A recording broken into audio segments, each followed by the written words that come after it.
प्यारे बच्चों, स्वागत है आपका आपके YouTube चैनल कैरियर मेकर्स पर। मैं अनुराग तिवारी आज आपको बायोलॉजी के बेसिक टू एडवांस में चौथे दिन की क्लास लेके आया हूं, जिसका सब्जेक्ट है पाचन ग्रंथि। ठीक है, पाचन तंत्र के बारे में पिछली क्लास में हमने बहुत विस्तार से पढ़ा है। आज हम उन्हीं पाचक ग्रंथियों के बारे में आज का अध्ययन करेंगे। तो आइए क्लास शुरू करते हैं।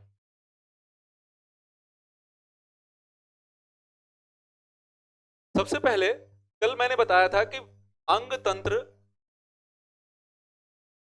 पूरे पाचन में बहुत सारे अंग पाए गए और तीन ग्रंथियां हमने पढ़ी थी, जिसमें सबसे पहली थी लार ग्रंथि, दूसरी थी यकृत और तीसरी थी अग्नाशय। आज इन्हीं पाचन ग्रंथियों के बारे में अपने को पढ़ना है। तो आज अपना जो अध्ययन होगा वो लार अर्थात सैलिवरी ग्लैंड्स पे होगा, यकृत अर्थात लीवर और अग्नाशय अर्थात पैंक्रियाज पे आज पूरी क्लास अपनी होगी। ठीक है, तो आइए इसको विस्तार से समझते हैं। तो सबसे पहले अपन समझते हैं लार को। लार ग्रंथियां क्या होती हैं? तो लार ग्रंथियां हमारे मुंह में एक ऊतक है जो लार को बाहर निकालती हैं। कैसा है? एक मस्कुलर टिश्यू है, एक मस्कुलर ऊतक है। यहाँ पे आप लिख सकते हैं इसको, ये एक पेशीय ऊतक है। ठीक है, एक पेशीय ऊतक है जो लार को बाहर निकालती हैं। जब आप वास्तव में कुछ मीठा खाते हैं और आप महसूस कर सकते हैं कि आपकी लार ग्रंथियां सक्रिय हो जाती हैं, अर्थात जब भी आप कुछ मीठा खाएंगे तो आपको महसूस होगा कि आप कुछ मीठा खा रहे हैं। कल मैंने जीभ की संरचना में ये सारी चीजें विस्तार से बताई थी कि जीभ के किस पार्ट से कौन सी स्वाद कलिकाएं या टेस्ट बर्ड्स आपके स्वाद की संवेदना लेती हैं। तो बिल्कुल शुरुआत में टिप ऑफ द टंग, जो जीभ का अग्रभाग है, उससे हम किसकी संवेदना लेते हैं? मीठे का टेस्ट लेते हैं। ठीक है, एक्सोक्राइन ग्रंथियां हैं ये। कैसी हैं? एक्सोक्राइन ग्रंथियां। अब हम अच्छे से विस्तार से देखें तो हमारी जो ग्रंथियां होती हैं वो दो प्रकार की होती हैं। कितनी प्रकार की होती हैं? दो प्रकार की होती हैं साथियों। पहली होती है एक्सोक्राइन ग्लैंड्स। क्या कहते हैं? एक्सोक्राइन ग्लैंड्स अर्थात एक्सोक्राइन ग्रंथियां, बहिस्त्रावी ग्रंथियां। इसी को क्या बोलेंगे? बहिस्त्रावी ग्रंथियां। क्या बोलेंगे? बहिस्त्रावी ग्रंथियां। अर्थात ये अपना सिक्रीशन या स्त्रवण जो है वो क्या करती हैं? सीधे ग्रंथियों के बाहर छोड़ देती हैं। जैसे लार ग्रंथि से निकल के पूरे मुख गुहा में फैलती है, तो ये सिक्रीशन कैसा कहलाएगा? बहिस्त्रवण कहलाएगा, एक्सोक्राइन कहलाएगा। और दूसरे प्रकार की जो ग्रंथियां होती हैं वो कैसी होती हैं? उन्हें कहा जाता है एंडोक्राइन। क्या कहते हैं? Endocrine glands. ठीक है ना, एंडोक्राइन ग्लैंड्स अर्थात अंतःस्त्रावी ग्रंथियां। क्या बोलेंगे? अंतःस्त्रावी ग्रंथियां। और अंतःस्त्रावी ग्रंथियां जो हैं वो अपना सिक्रेशन खुले में नहीं करती, वो कहा करेंगी? एक बंद नलिका के माध्यम से उस अंग तक जिस अंग के लिए उन्होंने अपना स्त्रवण किया है। ठीक है, तो ये दो प्रकार की ग्रंथियां हैं, एक्सोक्राइन और एंडोक्राइन। एक्सोक्राइन जो ग्लैंड्स है वो कौन सी है? लार ग्रंथि है। आपको ये भी याद रखना है कि लार ग्रंथि किस प्रकार की ग्रंथि है? एक्सोक्राइन है। कैसी है? एक्सोक्राइन अर्थात बहिस्त्रावी ग्रंथि है। कैसी है? एक्सोक्राइन या बहिस्त्रावी ग्रंथि है। तो एक्सोक्राइन ग्रंथियों के रूप में ये नलिकाओं के माध्यम से लार को हमारे मुंह में बाहर निकालती हैं और प्रत्येक दिन हमारी ग्रंथियां 1/4 गैलन जितनी लार का उत्पादन करती हैं।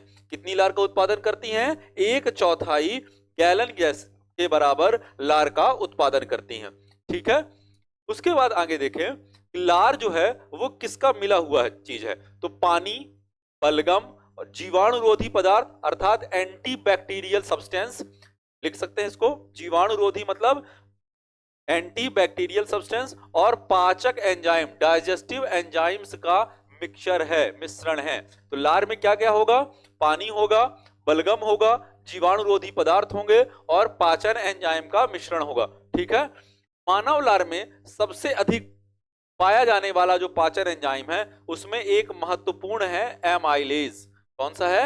एमाइलेज। ठीक है, और यह एंजाइम हमारे भोजन में स्टार्च को ग्लूकोज और माल्टोज में तोड़ता है। स्टार्च को किसमें तोड़ता है? ग्लूकोज में और माल्टोज में तोड़ता है। ठीक है, इसीलिए जब हम कभी एक सूखी रोटी खाएं, सूखी रोटी को काफी देर तक चबाते रहे तो जो एमाइलेज है ये उस पर वर्क करना शुरू कर देता है और हमारे उस रोटी के टुकड़े को धीरे धीरे ये ग्लूकोज में तोड़ने का काम शुरू कर देता है। इसीलिए बहुत देर तक चबाते रहने पर वह रोटी हमें कैसी लगती है, मीठी लगने लगती है, क्योंकि ग्लूकोज का जो टेस्ट है, ग्लूकोज का जो टेस्ट है वो कैसा होता है, मीठा होता है। ठीक है, और ये क्या करता है, जब भी हम चबाते हैं तो हमें अपने भोजन के टूटने की तैयारी के लिए लार ग्रंथियों को सक्रिय कर रहे होते हैं। अर्थात जब हम भोजन चबाते हैं तो उस भोजन में धीरे धीरे लार ग्रंथियां अपना स्त्रवण मिलाती रहती हैं और उस भोजन को लसलसा और चिपचिपा बना देती हैं, ताकि उसे आराम से या आसानी से निगला जा सके। मनुष्य में 3 जोड़ी, कल मैंने बताया था कल की क्लास में कि 3 जोड़ी लार ग्रंथियां पाई जाती हैं। एक होती हैं अधोजिह्वा अर्थात सबलिंगुअल ग्लैंड्स, दूसरी होती हैं अधोहनु अर्थात सबमैंडिबुलर, ये मैंडिबल है, ये आपका जॉ जो है, निचला पोर्शन जो है ये आपका कहलाता है मैंडिबल। ठीक है ना, एक जीभ के नीचे हो गई वो कहलाएंगी सबलिंगुअल, जीभ के नीचे वाली क्या कहलाएंगी, सबलिंगुअल, और जो इस जबड़े के पास होंगी यहाँ पे आपके कर्ण लीवर के नीचे, ये कहलाएंगी सब मैंडिबुलर। और तीसरी होती है उपकर्ण ग्रंथियां अर्थात ये ऊपर वाली है, कान के ऊपर, ये यहाँ पे कान के ऊपर पाई जाती हैं और यहां से ये अपना सिक्रीशन भेजती हैं, अर्थात जो अपर पैलेट है आपका ऊपरी तालु है, ये वहां से अपना सिक्रीशन भेजती हैं। कल भी मैंने बताया था कि मनुष्य के मुख गुहा में 3 जोड़ी लार ग्रंथियां पाई जाती हैं, जिनमें से 2 जोड़ी जो है वो आपकी जीभ के नीचे होती हैं और एक जोड़ी जो है वो ऊपर से आती है। ठीक है, तो अधोजिह्वा ग्रंथियां कौन सी हैं, जो जीभ के नीचे पाई जाएंगी,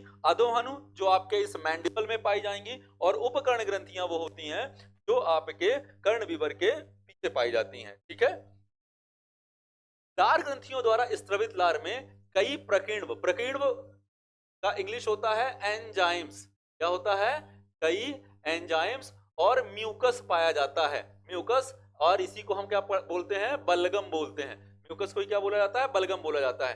एक स्वस्थ व्यक्ति में 24 घंटे में लगभग 3 से 4 लीटर लार स्त्रवित होती है। कितनी होती है, 3 से 4 लीटर। 1 गैलन की जो क्वांटिटी है वो लगभग 20 लीटर मानी जाती है, और अपन ने शुरुआत में पढ़ा कि 1/4 गैलन निकलता है, तो 1/4 मतलब 20 का 1/4 लगभग 3 से 4 या 4 से 5 लीटर लार हमारे पूरे दिन में उसे निकलती है।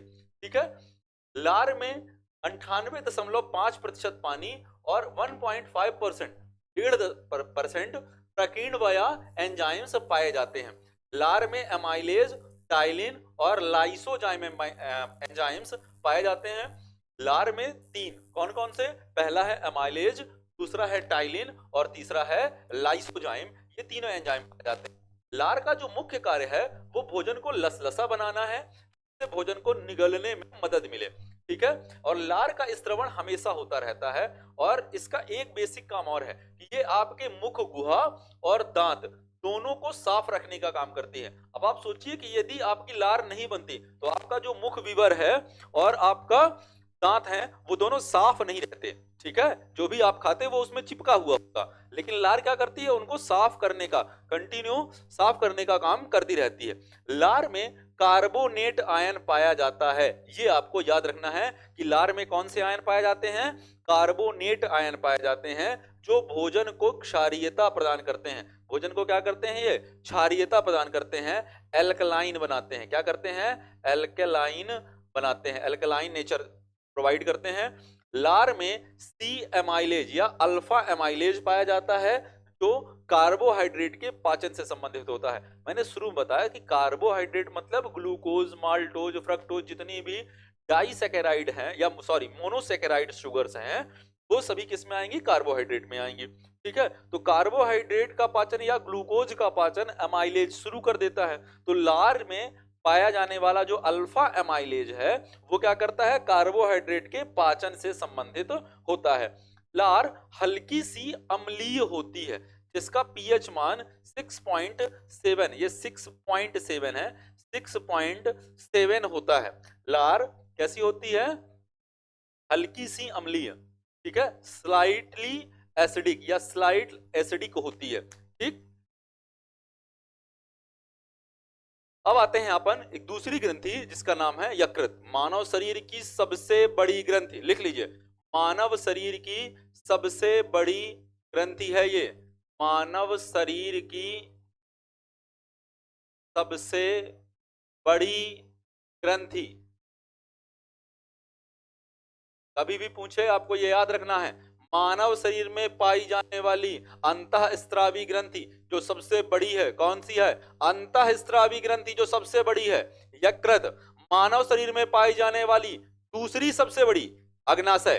मानव शरीर में पाई जाने वाली दूसरी सबसे बड़ी कौन सी है? अग्नाशय या पैंक्रियाज। लेकिन क्वेश्चन जब थोड़ा सा घुमाता है इस समय एग्जाम में, तो वो पूछता है मानव शरीर में पाई जाने वाली मिश्रित ग्रंथि कौन सी है जो सबसे बड़ी है? तो मिश्रित ग्रंथि अग्नाशय है। ग्रंथि की बात करें तो दूसरे नंबर पे है अग्नाशय, लेकिन यदि मिश्रित ग्रंथि की बात करता है तो पहले नंबर पे है, क्योंकि एक्सोक्राइन और एंडोक्राइन अर्थात एंजाइम और हार्मोन दोनों का नियमन या दोनों का निकालने का काम कौन करता है? अग्नाशय करता है। तो मिश्रित ग्रंथि सबसे बड़ी है अग्नाशय, और ग्रंथियों की बात करें तो दूसरे नंबर पे है। ठीक है, चलिए। यह हमारे शरीर की सबसे बड़ी ग्रंथि है जिसका वजन लगभग 1.5 किलोग्राम होता है। कितना होता है? 1.5 किलोग्राम होता है। यह शरीर के उदर गुहा में दाहिनी ओर डायफ्राम के नीचे स्थित होती है। कल के चित्र में हमने देखा था कि जब ये ईसोफेगस आती है नीचे, तो हमारे बाएं साइड में कौन सा है? इस बाएं साइड में इस उदर वक्ष गुहा के नीचे जो पूरा पोर्शन है ये हमारा हो जाता है स्टमक या पेट, और दूसरे साइड का जो पोर्शन है इसमें हमारा होता है लीवर। ठीक है ना, अर्थात यकृत। तो ये दाएं साइड पाई जाती है, और इसके चारों ओर पेरिटोनियम झिल्ली पाई जाती है, पेरिटोनियम मेम्ब्रेन पाई जाती है। ठीक है, यकृत के दाहिनी और निचली सतह पर पित्ताशय पाया जाता है या गॉल ब्लैडर होता है, और यकृत कोशिकाएं एक विशिष्ट द्रव का स्त्राव करती हैं जिसे पित्तरस, अर्थात पित्ताशय एक विशिष्ट प्रकार का जूस निकालता है या रस निकालता है जिसे हम पित्तरस या बाइल जूस कहते हैं। क्या कहते हैं? पित्तरस या बाइल जूस कहते हैं। इसी में एक पाई जाती है यकृत निवाहिका शिरा अर्थात हिपैटिक पोर्टल वेन, और यह यकृत से लगी रहती है। ये एक आंतरिक अंग तंत्र है। कैसा है? आंतरिक अंग तंत्र है। हिपैटिक पोर्टल वेन जो है ये आंतरिक एक अंग तंत्र है। इनका पूरा एक अलग ही सिस्टम है। जो भी यकृत में ब्लड जाता है शुद्ध, और जो यकृत से अशुद्ध रुधिर निकलता है वो यकृत और पित्ताशय दोनों के लिए होता है। तो ये दोनों अपनी एक कॉमन डक्ट बनाती हैं जिन्हें हिपैटिक पोर्टल वेन और हिपैटिक पोर्टल आर्टरी कहते हैं। ठीक है, ये आपको याद रखना पड़ेगा। यकृत में भक्षी कोशिकाओं अर्थात फैगोसाइटोसिस सेल्स के रूप में कुफ्फर कोशिकाएं होती हैं, और ये कुफ्फर कोशिकाएं क्या हैं? जो मृत आरबीसी का भक्षण करती हैं। किसका भक्षण करती हैं? मैंने उस दिन भी बताया था कि मृत आरबीसी या आरबीसी का ग्रेवयार्ड किसे कहा जाता है? यकृत को कहा जाता है। और यकृत में भी एक ग्रंथि पाई जाती है जिसे कहा जाता है स्प्लीन या प्लीहा। तो अगर स्पेसिफाई करके पूछेगा, ऑप्शन यदि देता है आरबीसी का मृत कब्रिस्तान किसे कहते हैं, अगर पहला ऑप्शन मिलता है यकृत तो आपको यकृत लगाना है। यदि कहता है कि आरबीसी का कब्रिस्तान किसे कहते हैं, प्लीहा और स्प्लीन दोनों मिलता है, तो आपको वहां पे स्प्लीन लगाना है, प्लीहा या स्प्लीन लगाना है, वहां पे यकृत नहीं लगाना। ये चीज आपको याद रखनी पड़ेगी। ठीक है, अब यकृत ये 4 प्रमुख काम करता है। यकृत के प्रमुख कार्य हैं ये। हमारे शरीर में जो भी भोजन आया, शरीर में जितना भी भोजन आया कार्बोहाइड्रेट के माध्यम से, प्रोटीन के माध्यम से, फैट के माध्यम से, वो सारा किस में कन्वर्ट हुआ? ग्लूकोज में। सामान्य तौर पे किस में टूटता है? ग्लूकोज में। और ग्लूकोज में टूटने के कारण बहुत सारा ग्लूकोज शरीर में हो जाएगा। तो यकृत क्या करता है? उस ग्लूकोज को ग्लाइकोजन में बदलने का काम करता है। किस में करता है? ग्लूकोज को ग्लाइकोजन में बदलने का काम करता है। तो ग्लूकोज से ग्लाइकोजन के बदलने की प्रक्रिया जो है वो क्या कहलाती है? ग्लाइकोजेनेसिस कहलाती है। सामान्य शब्दों में इसको लिख लीजिए कि ग्लूकोज से ग्लाइकोजन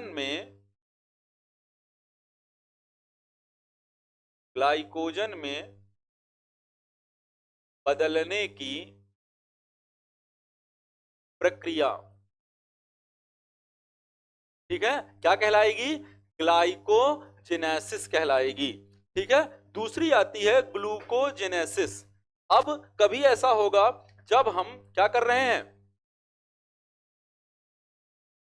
उपवास में हैं, अभी नवदुर्गा आने वाली हैं, ठीक है ना, नव दुर्गा के बाद बहुत सारे भारतीय सनातन परंपरा में बहुत सारे त्योहार होते हैं जिनमें हम फास्ट रहते हैं या उपवास रखते हैं, और उपवास में हम कोई भी चीज बाहर से नहीं ले रहे होते हैं, कुछ भी खा नहीं रहते, लेकिन शरीर को चलाने के लिए ग्लूकोज का होना अनिवार्य है। तो वो ग्लूकोज जो है वो शरीर में बनना चाहिए, हम बाहर से ले नहीं रहे, तो वो क्या होगा, जो ये ग्लाइकोजन हमने बनाया था, ये ग्लाइकोजन अब किसमें कन्वर्ट होगा, ग्लूकोज में। तो यकृत ये भी काम करता है, ग्लाइकोजन से ग्लूकोज में परिवर्तन क्या करेगा, ग्लाइकोजन से ग्लूकोज में परिवर्तन करेगा। में ग्लाइकोजन से ग्लूकोज में परिवर्तन क्या कहलाएगा, ग्लूकोजेनेसिस कहलाएगा। जेनेसिस का मतलब निर्माण करना, जेनेसिस का मतलब निर्माण करना। तीसरा आता है ग्लूकोनियोजेनेसिस। अब मान लीजिए कि अगर ग्लाइकोजन से ग्लूकोज में बदल गया एक सामान्य प्रक्रिया द्वारा, यदि हमें और ज्यादा ग्लूकोज की जरूरत है तो वो कहां से बनेगा, तो जो हमारा स्ट्रक्चरल प्रोटीन होता है या हमारा फैट है, वसा है, तो वसा या प्रोटीन से ग्लूकोज निर्माण की प्रक्रिया, वसा या प्रोटीन से ग्लूकोज निर्माण की प्रक्रिया क्या कहलाती है, ग्लूकोनियोजेनेसिस। नियो मतलब एक नवीन तरीका, एक नया स्टेप जो ग्लूकोज का फॉर्मेशन करेगा, जेनेसिस करेगा, वो क्या कहलाएगा, ग्लूकोनियोजेनेसिस कहलाएगा। ठीक है, तो तीन चीजें हैं। सबसे पहला कौन सा है, ग्लाइकोजेनेसिस, ग्लाइकोजन का निर्माण किससे होना, ग्लूकोज से होना। फिर ग्लूकोजेनेसिस, ग्लाइकोजन से ग्लूकोज का निर्माण। और तीसरा आता है ग्लूकोनियोजेनेसिस, ग्लाइकोजन के अतिरिक्त वसा या प्रोटीन से ग्लूकोज का निर्माण ग्लूकोनियोजेनेसिस कहलाता है। ठीक है, लास्ट में आता है डी अमोनिफिकेशन अर्थात विअमोनीकरण या विअमोनीकरण।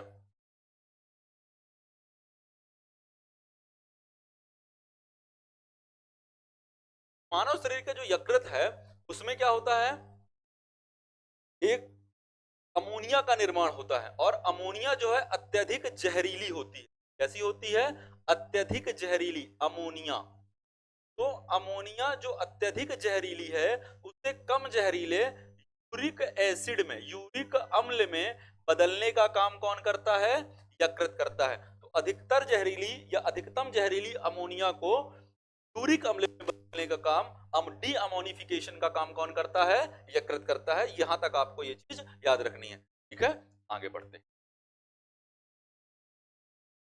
पित्ताशय, तो पित्ताशय जो है वो पित्त का संग्रहण करता है, और इसमें दो वर्णक पाए जाते हैं, मैंने बताया था, बिलिरुबिन और बिलिवर्डिन। कौन कौन से, बिलिरुबिन और बिलिवर्डिन, लिख लीजिए, बिलिरुबिन और बिलिवर्डिन। बिलिवर्डिन, तो बिलिरुबिन होता है और दूसरा होता है बिलिवर्डिन होता है। बिलिरुबिन जो है वो हल्का पीला, क्षारीय और विषैला पदार्थ होता है, जो भोजन को क्षारीय बनाने के साथ साथ उसमें पाए जाने वाले जीवाणु और वायरस को नष्ट करने का काम करता है। तो बिलिरुबिन का मेन काम क्या है, जो भी भोजन आ रहा है उसे वो प्रबल क्षार में बदलेगा। किसमें बदलेगा, प्रबल क्षार में बदलेगा। और इसके साथ साथ जो भी आप जीवाणु या विषाणु आपके भोजन के साथ आ रहे हैं आमाशय से आगे, उन्हें वो क्या करेगा, उन्हें नष्ट करने का काम करता है। ठीक है, 24 घंटे में लगभग 600 से 1000 मिलीलीटर पित्त का निर्माण होता है। कितने पित्त का निर्माण होता है, 600 से 1000 मिलीलीटर पित्त का निर्माण होता है। और जब शरीर में पित्त का निर्माण ज्यादा होता है या बिलिरुबिन का निर्माण ज्यादा होता है तो कौन सा रोग हो जाता है, पीलिया हो जाता है। कौन सा रोग हो जाता है, पीलिया या जॉइंडिस हो जाता है। आप कभी भी अगर आपके आस पड़ोस में किसी को पीलिया हुआ हो या आपके फैमिली में किसी को पीलिया हुआ हो, तो हमेशा आप डॉक्टर के पास जब भी जाएंगे तो डॉक्टर कहेगा सबसे पहले आप बिलिरुबिन टेस्ट कराइए, आपका बिलिरुबिन बढ़ा हुआ मिलेगा। ठीक है, तो आपको क्या हो जाता है, पीलिया हो जाता है। और यह रोग कभी कभी यकृत में विषाणु, कभी कभी ये जो पीलिया है ये वायरल इन्फेक्शन के कारण भी होता है, ऐसा आपको याद रखना है।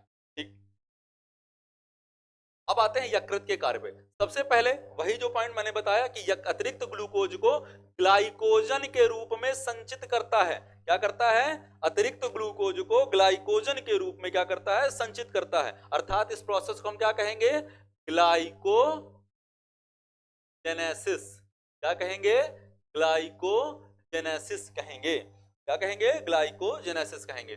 ये हेपेरिन का स्त्राव करता है। हेपेरिन के बारे में मैंने उस दिन जब परिसंचरण तंत्र पढ़ाया था, सर्कुलेटरी सिस्टम पढ़ाया था, तब आपको बताया था कि हेपेरिन क्या है? एंटी कोगुलेंट होता है, प्रति स्कंदक होता है, रक्त को जमने से रोकता है, क्योंकि हमारी वाहिकाओं में रक्त बह रहा है। यदि वो जम जाएगा तो पक्षाघात, लकवा या हार्ट अटैक की संभावना बढ़ जाएगी।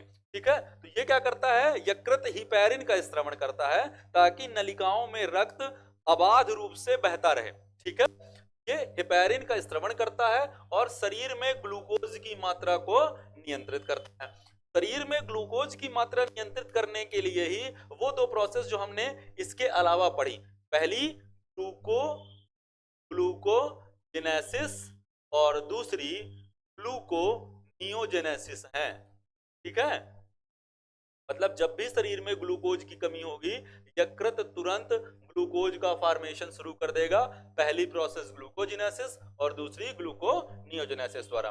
फिर तीसरा डीअमोनिफिकेशन में ये किसका निर्माण करता है? इस यूरिया का निर्माण करता है। ठीक है ना, अमोनिया को ये किस में बदलता है?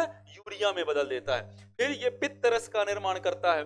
उसके बाद कैरोटीन को विटामिन ए में बदलता है। किस में बदलता है? कैरोटीन को विटामिन ए में बदलता है। तो प्रोटीन या अमीनो अम्लों को ये डीअमीनेशन क्रिया द्वारा वसा में बदल दिया जाता है। किस में बदल देता है? ये अतिरिक्त प्रोटीन या अमीनो अम्लों को ये डीअमीनेशन द्वारा किस में बदल देता है? वसा में बदल देता है। किस में बदलता है? वसा में बदलता है। यह रक्त के ताप को नियंत्रित करता है। रक्त का ताप नियंत्रित करना मतलब थर्मो रेगुलेशन। क्या बोलते हैं इसको? थर्मो रेगुलेशन करता है। थर्मो रेगुलेशन करता है, अर्थात शरीर के ताप को ये नियंत्रित रखने का काम करता है। जैसे हम अत्यधिक गर्मी में हो तो भी हमारे शरीर का तापमान 37 डिग्री सेल्सियस से ऊपर नहीं होता।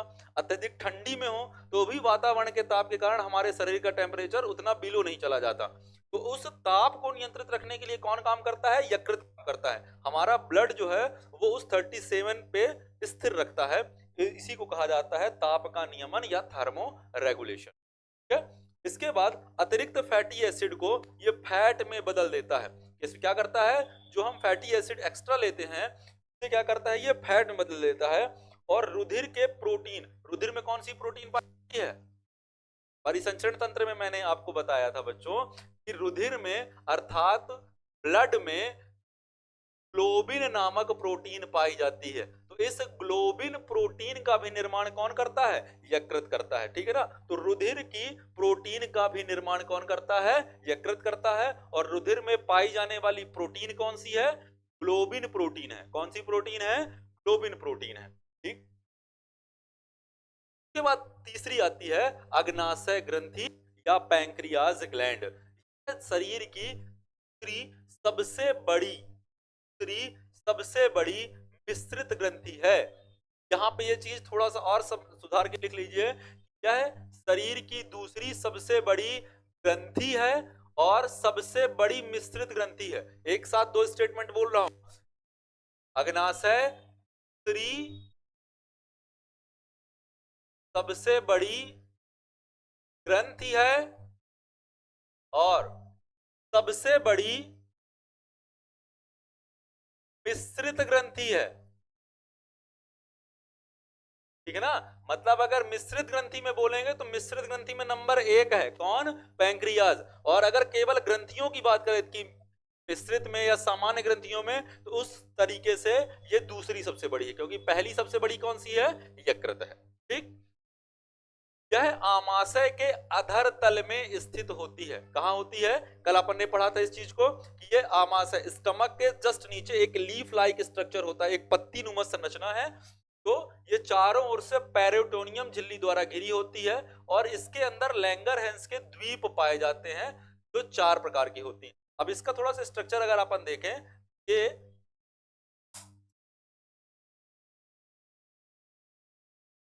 कैसा होता है? एक ऐसा एक स्ट्रक्चर होता है। इसमें ये जो ऊपर वाला पोर्शन है ये कहलाता है पेरिटोनियम। क्या कहलाता है? पेरिटोनियम। टोनियम मेम्ब्रेन या आवरण या झिल्ली। ठीक है, इसका जो आधा भाग है ये स्त्रवित करता है एंजाइम। क्या स्त्रवित करता है? एंजाइम। और इसके बाद वाला जो ये पार्ट है इसे कहा जाता है आइसलेट्स ऑफ लैंगरहैंस या लैंगरहैंस की कोशिकाएं। क्या कहा जाता है? लैंगरहैंस की बीपी लैंगरहैंस की पीपिकाएं। तो इस आइसलेट्स ऑफ लैंगर मतलब अग्नाशय एंजाइम का भी स्त्रवण करता है और लैंगरहैंस की दीपिकाओं द्वारा हार्मोन का भी स्त्रवण करता है। ये मिश्रित ग्रंथि हो गई। एंजाइम एक्सोक्राइन भी है और इंडोक्राइन भी है। तो भी एंजाइम का स्त्रवण करेंगे, वो चीज आप हमेशा याद रखिएगा। अंतःस्रावी और बहिस्रावी के मध्य मुख्य अंतर यह है कि अंतःस्रावी ग्रंथियां जो हैं वो हार्मोन का स्त्रवण करती हैं और बहिस्रावी जो ग्रंथियां हैं वो एंजाइम का स्त्रवण करती हैं। ठीक है, तो इस लैंगरहैंस की दीपिकाओं को खोजा भी किसने था? लैंगरहैंस ने खोजा था, इसीलिए उनके सम्मान में इसे लैंगरहैंस का द्वीप समूह कहा गया। और ये 4 प्रकार की होती है। सबसे पहली है अल्फा कोशिकाएं। कौन सी हैं? अल्फा कोशिकाएं। दूसरे नंबर पे आती हैं बीटा कोशिकाएं, तीसरे नंबर पे आती हैं गामा कोशिकाएं और चौथे नंबर पे आती हैं डेल्टा कोशिकाएं। तो कौन कौन सी हैं? अल्फा कोशिकाएं, बीटा कोशिकाएं, गामा कोशिकाएं और डेल्टा कोशिकाएं। ठीक है, अग्नाशयी ग्रंथि द्वारा अग्नाशयी रस निकलता है जिसमें ट्रिप्सिन, एमाइलॉप्सिन, स्टियाप्सिन पाए जाते हैं जो भोज्य पदार्थों का पाचन करते हैं। ये जो भी नाम आपको मिले ये सभी क्या है? एंजाइम है। क्या है? एंजाइम है। ट्रिप्सिन प्रोटीन को तोड़ने का काम करता है, एमाइलॉप्सिन कार्बोहाइड्रेट का तोड़ने का काम करता है और स्टियाप्सिन जो है या स्ट्रैप्सिन जो है ये किसको तोड़ने का काम करता है? प्रोटीन को तोड़ने का काम करता है। तो ये तीनों एंजाइम, प्रोटीन को भी तोड़ने का काम, फैट को भी तोड़ने का काम और कार्बोहाइड्रेट को भी तोड़ने का काम, इसमें तीनों एंजाइम ये पाए जाते हैं। अब आते हैं पोषक तत्व। तो पोषक तत्व जो न्यूट्रिएंट हैं वो ग्लूकोज जो है वो शरीर का एक क्या कहलाता है? ईंधन कहलाता है। तो सबसे महत्वपूर्ण जो पोषक तत्व वो क्या है? ग्लूकोज है। ग्लूकोज को शरीर का ईंधन कहलाता है जो ऑक्सीजन की उपस्थिति में जलकर शरीर को ऊर्जा देता है। क्या करता है? ये शरीर को ऊर्जा देता है। और अंगूर एकमात्र अपवाद है जिसमें फ्रक्टोज नहीं पाया जाता। एक चीज याद रखिए, 2 होते हैं। एक होता है ग्लूकोज जो किसमें पाया जाता है? अन्न में। दूसरा होता है फ्रक्टोज या फ्रुक्टोज, आपको मिल जाएगा। फ्रुक्टोज का मतलब यह है कि ये फ्रूट शुगर है। इसमें पाई जाती है फ्रूट शुगर है, अर्थात फल में। तो फल में जो शर्करा पाई जाती है वो कौन सी होती है? फ्रुक्टोज होती है। लेकिन अंगूर एकमात्र अपवाद है इसका जिसमें क्या पाई जाती है? फ्रुक्टोज नहीं पाई जाती। उसमें क्या पाया जाएगा? ग्लूकोज पाया जाता है। ठीक है, तो अंगूर में फ्रुक्टोज की जगह क्या पाई जाती है? ग्लूकोज पाया जाता है। फ्रक्टोज को फल शर्करा कहते हैं, फ्रूट शुगर कहते हैं, जो सभी शर्कराओं में सबसे मीठी होती है। यदि हम शर्करा की बात करें तो ये सबसे मीठी शर्करा है और ये फलों में प्रचुर मात्रा में पाई जाती है। एक चीज और याद रखें, जब दो एकल शर्कराएं आपस में ग्लाइकोसाइडिक बॉन्ड द्वारा जुड़ती हैं तो द्विशर्करा का निर्माण करती हैं। अर्थात जब मोनोसैकेराइड आपस में मिलेंगी तो वो क्या बनाएंगी? डाइसैकेराइड का निर्माण करेंगे। एकल शर्करा मतलब मोनोसैकेराइड और द्विशर्करा मतलब डाइसैकेराइड का निर्माण करती हैं। खनिज, अब जो एकल शर्करा और द्विशर्करा है इनको अगर विभाजन किया जाए तो ये कितने प्रकार की होती हैं? 3 प्रकार की होती है। सबसे पहले आती है सुक्रोज। कौन सी? सुक्रोज। सुक्रोज किसके मिलने से बनता है? Glucose plus fructose. किसके मिलने से बनता है? Glucose plus fructose. तो सुक्रोज की अगर हम बात करेंगे तो सुक्रोज क्या हो गई? डाइसैकेराइड है। सुक्रोज क्या है? डाइसैकेराइड है। जो 2 मोनोसैकेराइड, एक मोनोसैकेराइड हो गया ग्लूकोज और दूसरा मोनोसैकेराइड हो गया फ्रक्टोज। तो ग्लूकोज और फ्रक्टोज को मिलाने से क्या बनता है? सुक्रोज बनता है। और ये पाया जाता है गन्ना में और चुकंदर में। चुकंदर का वैज्ञानिक नाम बताइए। चुकंदर का वैज्ञानिक नाम होता है बेटा बल्गैरिस। क्या होता है?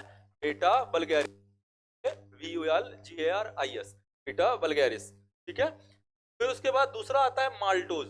ये माल्ट है, माल्ट मतलब अनाज, अन्न, और इसमें ग्लूकोज प्लस ग्लूकोज ही होता है। माल्टोज जो है वो माल्टेज एंजाइम की उपस्थिति में, सुक्रोज सुक्रेज एंजाइम की उपस्थिति में। यहाँ पे ये याद रखिएगा, सुक्रोज जो शर्करा है डाइसैकेराइड, ठीक है, ये द्विशर्करा है, डाइसैकेराइड है, और डाइसैकेराइड सुक्रोज जो है वो किसकी उपस्थिति में टूटता है? सुक्रेज की उपस्थिति में टूटता है। किसकी उपस्थिति में? सुक्रेज की। और माल्टोज जो है वो माल्टेज की उपस्थिति में ग्लूकोज प्लस ग्लूकोज में टूट जाता है। और ये पाए जाते हैं जैसे जितने भी अनाज, सीरियल्स जितने भी हैं, गेहूं है, चना है, ज्वार है, बाजरा है, जितना भी ये है, इनमें सब में क्या पाया जाएगा? माल्टोज पाया जाएगा। और तीसरा आता है लैक्टोज। तीसरा क्या है? लैक्टोज। और ये लैक्टेज एंजाइम की उपस्थिति में ग्लूकोज प्लस LA, गैलेक्टोज। तो ग्लूकोज प्लस गैलेक्टोज जो दुग्ध शर्करा है। तो लैक्टोज जो है वो मिल्क शुगर है। किसी भी प्रकार का हम दूध पी रहे हैं उन सभी में क्या पाया जाता है? लैक्टोज पाया जाता है। और लैक्टोज जो है वो लैक्टेज एंजाइम की उपस्थिति में टूटता है। ठीक है, जब एक मोनोसैकेराइड और एक डाइसैकेराइड आपस में ग्लाइकोसिडिक बॉन्ड द्वारा जुड़ते हैं तो बहुशर्करा या पॉलीसैकेराइड का निर्माण होता है। का निर्माण होता है पॉलीसैकेराइड। जब मोनोसैकेराइड प्लस डाइसैकेराइड या डाइसैकेराइड प्लस डाइसैकेराइड जब भी जुड़ेंगे, मतलब दो से अधिक जब भी जुड़ेंगे, तो वो क्या कहलाएगा? बहुशर्करा या पॉलीसैकेराइड कहलाएगा। ठीक है विद्यार्थियों, नेक्स्ट अब आते हैं अपन कार्बोहाइड्रेट में। कार्बोहाइड्रेट क्या है? ये कार्बन, हाइड्रोजन और ऑक्सीजन के अणु हैं और 1 ग्राम कार्बोहाइड्रेट के जलने पर 4 किलो कैलोरी ऊर्जा मिलती है। कितनी ऊर्जा मिलती है? 4 किलो कैलोरी ऊर्जा मिलती है। भोज्य पदार्थ के रूप में कार्बोहाइड्रेट की मात्रा सबसे अधिक होती है, इसीलिए कार्बोहाइड्रेट सबसे अधिक ऊर्जा देता है। ठीक है, जो भी हम भोज्य पदार्थ लेते हैं उसमें सबसे अधिक मात्रा किसकी होती है? कार्बोहाइड्रेट की होती है, क्योंकि हम फलों के रूप में खा रहे हैं, सब्जियों के रूप में खा रहे हैं, सलाद के रूप में खा रहे हैं, ठीक है, अनाज के रूप में खा रहे हैं। सबसे क्या मिल रहा है हमें? अधिकांश जो है 60% जो भोजन है हमारा, 70% जो भोजन है वो कैसा है? कार्ब है, कार्बोहाइड्रेट है। सबसे अधिक मात्रा में हम इसे लेते हैं और यही सबसे अधिक मात्रा में हमें ऊर्जा भी देता है। ठीक है, कार्बोहाइड्रेट के अणुओं के मध्य अभी हमने पढ़ा कि मोनोसैकेराइड के मध्य भी ग्लाइकोसाइडिक बॉन्ड पाया जाता है और मोनोसैकेराइड प्लस डाइसैकेराइड में भी क्या पाया जाता है? यही ग्लाइकोसाइडिक बॉन्ड पाया जाता है। कार्बोहाइड्रेट का मुख्य स्रोत क्या है? गेहूं है, चावल है, जौ है, आलू है और सब्जियां हैं। ठीक है, तो गेहूं, चावल, जौ, सब्जियां, यही तो मुख्य भोजन है। ठीक है ना, जो 60 से 70% है, और इसी में क्या पाया जाता है? कार्बोहाइड्रेट। नेक्स्ट, कार्बोहाइड्रेट 3 प्रकार के होते हैं, मोनोसैकेराइड, डाइसैकेराइड और पॉलीसैकेराइड। ठीक है, इसके बारे में अपन पढ़ चुके हैं। एकल शर्करा जो है वो सरल कार्बोहाइड्रेट है जो कार्बन परमाणु 1 से 10 तक होते हैं। 6 कार्बन परमाणु और 5 कार्बन परमाणु वाली शर्कराएं जो है वो मानव शरीर के लिए उपयोगी होती हैं। जैसे ग्लूकोज जो है वो कितने कार्बन वाली है? 6 कार्बन वाली है, 6 कार्बन। फ्रक्टोज जो है ये भी 6 कार्बन। मैनोज जो है वो भी 6 कार्बन। गैलेक्टोज जो है 6 कार्बन। डेक्सट्रोज जो है 6 कार्बन। ठीक है, तो ये जितनी हैं ये सभी कितने कार्बन की हैं? 6 कार्बन की हैं। लेकिन जब हम डीएनए और आरएनए की बात करते हैं डीएनए और आरएनए अर्थात न्यूक्लिक एसिड की। न्यूक्लिक एसिड की जब हम बात करें तो ये कहलाती है डीऑक्सी राइबोज न्यूक्लिक एसिड, और ये कहलाती है राइबोज न्यूक्लिक एसिड। ये जो राइबोज शर्करा है, राइबोज शुगर है, ये कैसी होती है? 5 कार्बन वाली होती है। कितने कार्बन की होती है? 5 कार्बन की होती है। तो भी आपके डीएनए और आरएनए में शर्करा पाई जाती है वो 5 कार्बन की है। इसके अलावा जो हम खाने में यूज करते हैं, चाहे ग्लूकोज हो, फ्रक्टोज हो, मैनोज हो, गैलेक्टोज हो और डेक्सट्रोज हो, ये सभी कितने कार्बन की होती हैं? 6 कार्बन की होती हैं। ठीक है, 6 कार्बन परमाणु वाली एकल शर्कराएं, जबकि 5 कार्बन परमाणु वाली शर्कराएं जो हैं वो आरएनए और डीएनए होती हैं। ठीक है, 5 कार्बन वाली कौन कौन सी हैं? आरएनए और डीएनए है। उसके बाद आते हैं प्रोटीन में। तो प्रोटीन के अणुओं के मध्य कौन सा बॉन्ड पाया जाता है? पेप्टाइड बॉन्ड पाया जाता है। कार्बोहाइड्रेट में कौन सा पाया जाता है? ग्लाइकोसिडिक बॉन्ड पाया जाता है। कौन सा पाया जाता है? ग्लाइकोसिडिक बॉन्ड पाया जाता है। जबकि प्रोटीन में कौन सा पाया जाता है? पेप्टाइड बॉन्ड पाया जाता है। और प्रोटीन का स्रोत क्या है?